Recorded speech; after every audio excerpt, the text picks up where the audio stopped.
অনেক দিন পরে বৃষ্টি হচ্ছে, বৃষ্টির সাথে দেখো শিল পড়ছে, ওই দেখো সাদা সাদা, একটু লক্ষ্য রাখবে দেখতে পাবে। ওই দেখো এক টুকরো পড়লো। হ্যাঁ বৃষ্টি পড়লে কি গামছা নিয়ে এসছে। ওই যে পাপা মার্কেটে বলে যেতে বলো না, এই বৃষ্টিতে ভিজে যাবি।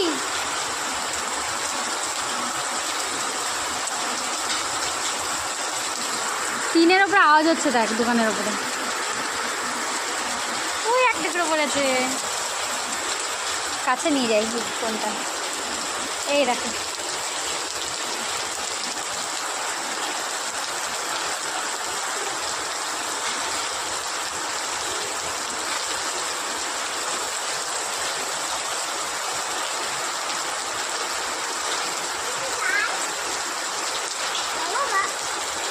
না ভিজে যাবে বাবা, তুমি সামনেই দেখো কি দারুণ লাগছে দেখতে, আমরা দেখি দাঁড়িয়ে দাঁড়িয়ে।